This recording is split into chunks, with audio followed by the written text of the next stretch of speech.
5 अक्टूबर 2022 को the Buddhist society of India और जय भीम मिशन के माध्यम से दिल्ली के अंबेडकर भवन रानी झांसी रोड पर बौद्ध धम्म दीक्षा का कार्यक्रम आयोजित किया गया। और ये कोई पहला कार्यक्रम नहीं था, पिछले साल भी वही उसी जगह पर ये कार्यक्रम हुआ है, जिसमें राजेंद्र पाल गौतम पिछले साल भी उसमें शामिल थे। और 22 प्रतिज्ञा, क्योंकि बाबा साहब अम्बेडकर जी के बौद्ध धम्म दीक्षा का वो दिन मनाया जाता है, अशोका विजयादशमी हो या 14 अक्टूबर हो, जो कोई पहला आता है, तो उस दिन वो ये लाखों के संख्या में लोग बौद्ध धम्म दीक्षा लेते हैं, प्राप्त करते हैं, ग्रहण करते हैं। और 22 प्रतिज्ञाओं का पठन दोहराने का काम भी वहाँ पर होता है। लेकिन इस बार क्योंकि गुजरात में यहाँ कहीं पर इलेक्शंस है, इसलिए यहाँ की जो हिंदू मानसिकता या ब्राह्मण मानसिकता के जो लोग हैं, उन्होंने बाबा साहब अम्बेडकर जी की 22 प्रतिज्ञाओं को ये हिंदू समाज के लोगों में नफरत फैलाने का काम मीडिया ने यहाँ पर किया है।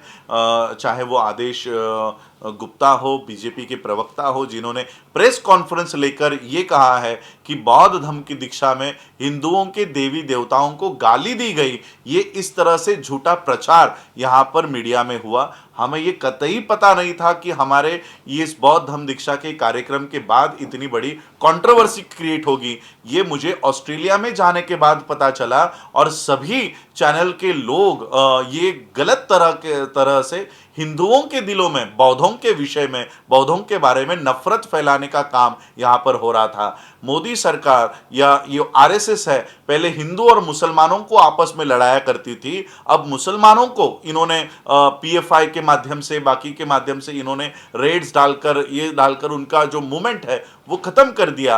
अब वो बौद्धों की तरफ मुड़ रहे हैं, बीजेपी के लोग, आरएसएस के लोग बौद्धों की तरफ मुड़ रहे हैं। ये 22 प्रतिज्ञा दिल्ली के अंबेडकर भवन में पहली बार नहीं ली गई है। यहां पर हर साल ये 22 प्रतिज्ञा ली जाती है, और केवल यहीं पर नहीं, भारत के कोने कोने में ली जाती है, विदेशों में ली जाती है। लंदन का घर जो बीजेपी दावा करती है कि हमने बाबा साहब अम्बेडकर जी का ये घर खरीदा, वहां पर भी आप लोग 14 अक्टूबर हो, अशोका विजयादशमी हो, अंबेडकर इंटरनेशनल मिशन और अंबेडकर हाउस लंदन, ये जो कमेटी है वहां पर 22 प्रतिज्ञा को दोहराने का काम करती है। बाबा साहब ने जहां से ये बौद्ध धम्म दीक्षा को अपनाया है, उस दीक्षा भूमि पर भारत के प्रधानमंत्री नरेंद्र मोदी वहां जाते हैं, नितिन गडकरी वहां जाते हैं, महाराष्ट्र के अनेक नेता वहां जाते हैं, देवेंद्र फडणवीस भी जाते हैं। बहुत बड़ी वहां पर कोनशिला बनाई हुई है, शिलालेख बनाया हुआ है,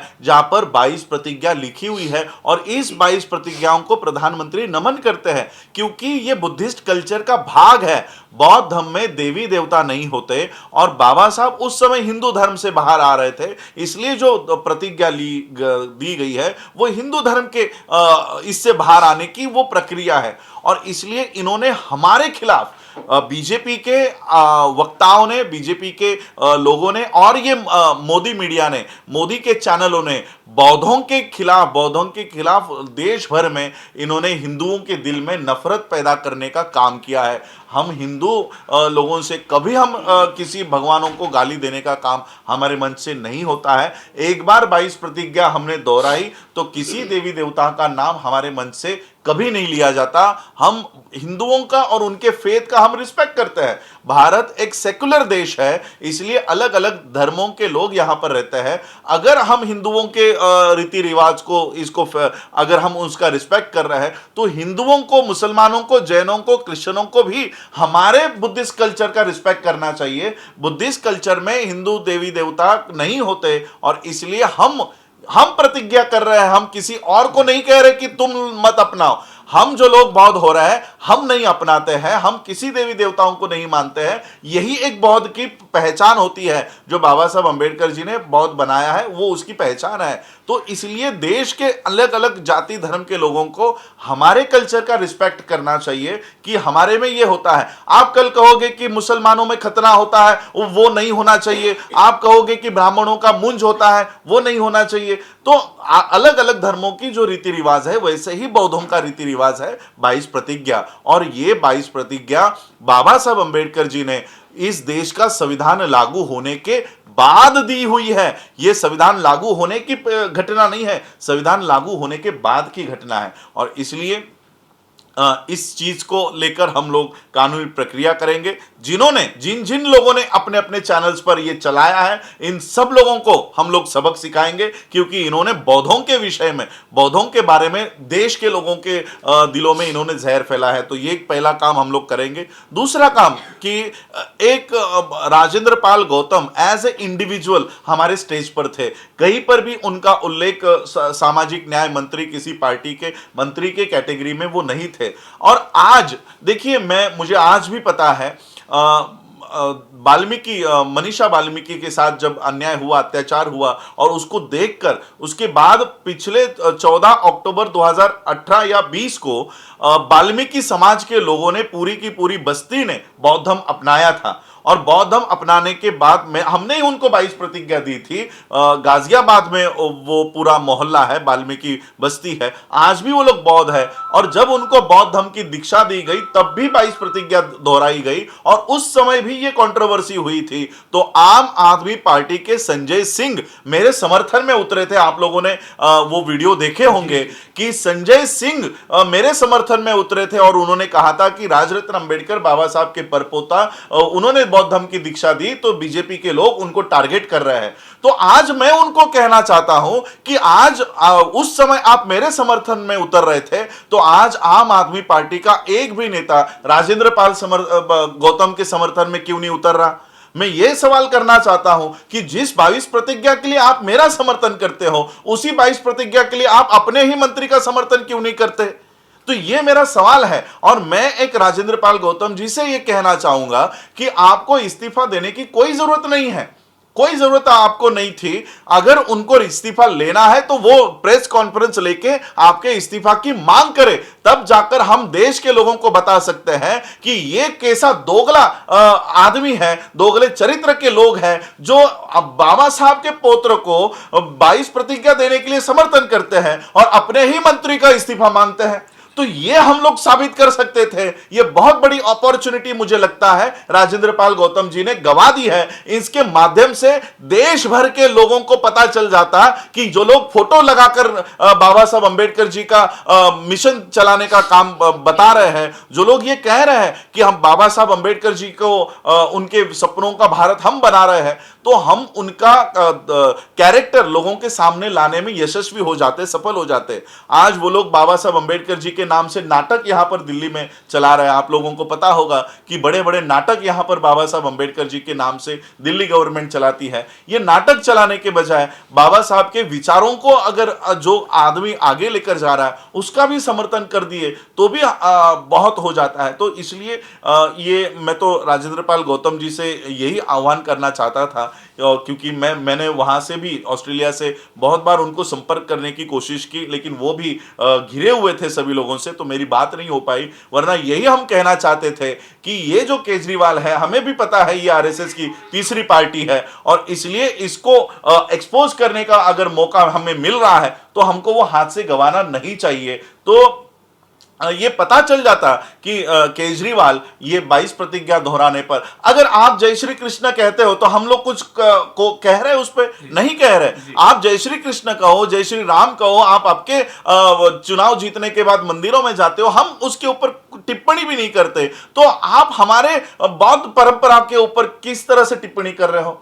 तो इसलिए ये एक बहुत बड़ा मुझे लगता है एक मौका था जो हम लोगों ने गवा दिया है। लेकिन फिर भी देश के लोगों को यही देखिए, ना राजरत्न अंबेडकर बड़ा है, ना राजेंद्र पाल गौतम बड़ा है। बाबा साहब अंबेडकर जी की मिशन को जो आगे लेकर जाएंगे, हमको उसके साथ खड़ा होना चाहिए। हम लोगों को इसका पॉलिटिकाइजेशन नहीं होना देना चाहिए। लोग भ्रमित होकर कल को फिर राजेंद्र पाल गौतम जी आम आदमी पार्टी में ही कंटिन्यू रहे, तो इसका मतलब ये नहीं कि लोगों को भी आम आदमी पार्टी में चले जाना चाहिए। ऐसा कतई नहीं करना। राजेंद्र पाल गौतम जी इस समाज के एक व्यक्ति है, नेता है, इसलिए हम उनका समर्थन करेंगे, आखिरी दम तक करेंगे, लेकिन उनके पॉलिटिकल पार्टी को हम कतई सपोर्ट नहीं करेंगे और कतई हम इस पॉलिटिकल पार्टी का लोगों को भी हम लोग कहेंगे कि कभी इसका झंडा भी इसका नहीं उठाना है। और इसका निषेध तो हम करते ही हैं। आम आदमी पार्टी का पूरे देश और विदेशों में इसका ये निषेध शुरू हो चुका है। ऑस्ट्रेलिया के कई सारे लोगों ने मुझे ये मैसेज दिया है कि आप हमारा मैसेज राजेंद्र पाल गौतम जी तक पहुंचाइए, और वो मैसेज ये है कि राजेंद्र पाल गौतम जी, आपने आपके मंत्री पद से इस्तीफा दिया, बहुत अच्छा काम आप लोगों ने किया, आपने किया है, पूरा विदेश आप लोगों के साथ खड़ा है। और उन्होंने मैसेज दिया है कि इसी के साथ साथ सामान्य सदस्यता का भी आपको त्याग करना चाहिए, ताकि लोगों को पता चले कि आम आदमी पार्टी बाबा साहब अंबेडकर जी के आड़ में ये किस तरह से अंबेडकर विरोधी काम कर रहे हैं। तो ये आज इस जो कंट्रोवर्सी हुई इसमें, तो मैं ये कहना चाहता हूं, यही कंट्रोवर्सी आपको महाराष्ट्र में क्यों नहीं होती? क्या आपकी भावनाओं को आहत सिर्फ दिल्ली के इस अंबेडकर मैदान से ही होती है? क्या आपकी भावनाओं को आहत देवेंद्र फडणवीस जब अपने स्पीच में कहता है कि हमें 22 प्रतिज्ञा दोहरानी चाहिए? ये देवेंद्र फडणवीस महाराष्ट्र का उप मुख्यमंत्री, एक लीगल पोस्ट पर, एक सैंक्शन पोस्ट पर रहकर वो अगर ये बात कह रहा है, तो आप देवेंद्र फडणवीस का इस्तीफा क्यों नहीं मांग रहे हो? क्योंकि वो भी 22 प्रतिज्ञाओं का समर्थन कर रहा है और वो कह रहा है कि 22 प्रतिज्ञाओं को दोहराना चाहिए। प्रधानमंत्री नरेंद्र मोदी उस 22 प्रतिज्ञा के शिलालेख को नमन करते हैं, तो प्रधानमंत्री का इस्तीफा क्यों नहीं मांग रहे हो? तो ये कहीं ना कहीं लोगों को, भारत के लोगों को समझ जाना चाहिए कि ये बौद्धों के खिलाफ इस देश में नफरत फैलाने का काम कर रहे हैं। ये आज की हुई कोई प्रतिज्ञा नहीं है, 1956 से चली आ रही है। और भारत सरकार ने इस प्रतिज्ञाओं को, अगर इसके खिलाफ इनका कुछ नारा होता है, अगर इनको ऑब्जेक्शनेबल होती, तो भारत सरकार इसको छापती नहीं। भारत सरकार की किताबों में ये बुक राइटिंग एंड स्पीचेस में छपी हुई है। तो इसका मतलब ये अप्रूव्ड है और इसलिए हम वो कह रहे हैं। और कई हम लोगों ने इसको ऐड नहीं किया है, कि कोई एडिशन नहीं है, डिलीशन नहीं है। तो यही मैं मेरे हिंदू भाइयों को कहना चाहता हूं, ये हमारी प्रतिज्ञा है जिसमें किसी देवी देवताओं का अपमान हमने नहीं किया है। सिर्फ बौद्ध बनने की ये प्रक्रिया है। बौद्ध जो हो जाता है, उसको जो रीति रिवाज वो पहले से फॉलो कर रहा था वो छोड़ने ही पड़ते हैं, तब जाकर आप बौद्ध बनते हो। क्योंकि बौद्ध धर्म में ना भगवान होता है, ना परमात्मा होता है, ना आत्मा होता है, ना पुनर्जन्म होता है। तो यही 5 प्रतिज्ञा है। और उसके बाद की प्रतिज्ञा आप बताने का काम करो, जो बौद्ध धर्म के बारे में है, कि मैं कैसा आचरण करूंगा, मैं शराब नहीं पीऊंगा, मैं चोरी नहीं करूंगा। ये तो देश के लिए अच्छी प्रतिज्ञा है। देश आज इससे जूझ रहा है। मैं तो कहता हूं कि सबसे पहले ये 22 प्रतिज्ञा इस देश के प्रधानमंत्री को लेनी चाहिए, ताकि वो मंच से खड़ा होकर कह सके कि मैं झूठ नहीं बोलूंगा। तो ये 22 प्रतिज्ञा तो प्रधानमंत्री को पहले लेनी चाहिए, मुझे ऐसा लगता है। थाईलैंड की यात्रा पर क्या कहेंगे, क्या कुछ अपडेट है? जी, थाईलैंड में वर्ल्ड फेलोशिप ऑफ बुद्धिस्ट की 30वीं कॉन्फ्रेंस हो रही थी और बाबा साहब पहली, तीसरी और चौथी कॉन्फ्रेंस में गए थे। हर 2 साल के बाद ये कॉन्फ्रेंस होती है। मैं 29वें कॉन्फ्रेंस को 2018 में गया था और उसके बाद लॉकडाउन लग गया, तो 2020 की कॉन्फ्रेंस नहीं हो पाई। और अभी 2022 की कॉन्फ्रेंस 3 दिन जो चली, तो वहाँ से मैं अभी यहाँ पर आया हूँ।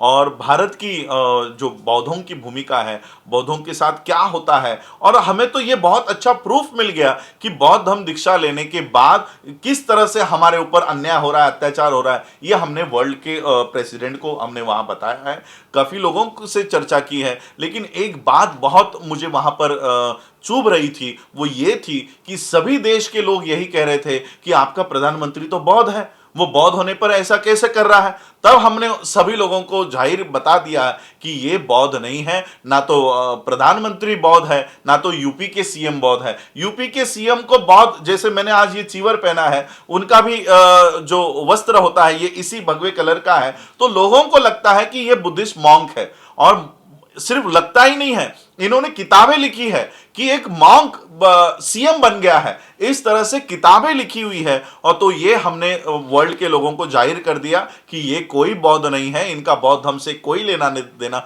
नहीं है, बल्कि ये तो भारत के बौद्धों को पीटने का काम करते हैं, भारत के बौद्धों को हैरेस करने का काम करते हैं। ये वर्ल्ड के लोगों को हमने समझा दिया है। और तब हमें उन्हें पता चला है कि ये सब लोग नकली बौद्ध होने का दावा कर रहे हैं। तो कई सारा, और मैंने कल परसों लिखा था कि बहुत बड़ा स्कैम हो रहा है बौद्ध धर्म के नाम पर, कि जो लोग बुद्धिस्ट भी नहीं है, जिनका बौद्ध धर्म से कभी भारत में कभी उन्होंने नाम तक नहीं लिया होगा बुद्ध का, बाबा साहब का, वो लोग वहां से जाकर पैसे ऐंठने का काम कर रहे हैं। सोशियो इकोनॉमिक डेवलपमेंट के नाम पर बहुत सारे पैसे बुद्धिस्ट कंट्रीज से यहां पर लेकर आ रहे हैं। आपके वाराणसी के लिए इन्होंने डेवलपमेंट के लिए पैसे लाए हैं, गंगा की सफाई के लिए बहुत देशों से पैसे लाए, आपके बुलेट ट्रेन के लिए बहुत देशों से पैसे लाए, भर भर के पैसे इस देश को बौद्ध राष्ट्र दे रहे हैं, बौद्ध देश दे रहे हैं। क्यों दे रहे हैं? क्योंकि यहां के बौद्धों की डेवलपमेंट हो, इस देश के बौद्ध भी एक अच्छे लेवल पर आए। वो कहते हैं कि बुद्धा का धम्म ये गरीबों का धम्म नहीं है, ये अमीरों का, श्रीमंत लोगों का धम्म है।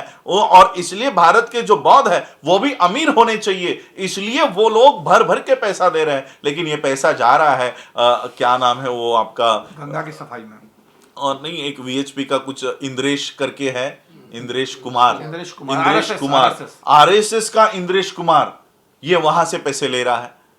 ये बीजेपी के मंत्री लोग वहां से पैसे ले रहे हैं, ये सारे लोग वहां से जाकर पैसे ले रहे हैं। और हम लोग जो रियल बुद्धिस्ट है, ये जातियों के चक्कर में पड़े हुए हैं, ये आज भी उस हिंदू धर्म के चक्कर में पड़े हुए हैं। हम, बाबा साहब ने हमें ये रास्ता दिखाया कि तुम इस रास्ते पे चलो और अपनी व्यवस्था खुद कायम करो। हम आज भी इनके दरवाजे पर, पॉलिटिकल पार्टियों के नेताओं के दरवाजे पर बैठे हुए हैं, और ये हमें देंगे तब हम बनेंगे, ऐसा ये सब चल रहा है। मैं लोगों से यही आह्वान करना चाहता हूं, बाबा साहब ने जो मार्ग हमें दिखाया है वहां पिछले 60 साल से हम चले नहीं हैं, और ये लोग सारा कब्जा करके बैठे हुए हैं। आज मैं वहां पर publication, publicity, culture and arts की कमेटी में, स्टैंडिंग कमेटी सेक्रेटरी के लिए मुझे उन्होंने चुना। जब उन्होंने मेरे विचार सुने और जब ये सारी बातें सुनी, तो मैंने उनको कहा कि हम लोग बौद्ध धर्म, यह हमारी पहली पीढ़ी है। अगर आज आप देखो, बाबा साहब अंबेडकर जी ने हमें बौद्ध धर्म से इंट्रोड्यूस तो करा दिया, लेकिन हमारे लोग, बाबा साहब अंबेडकर जी का महापरिनिर्वाण कुछ 1-2 हफ्तों में ही हो गया। तो इसलिए बौद्ध धर्म में हमें क्या करना है यह हमें पता ही नहीं है, आज तक हमें पता नहीं है।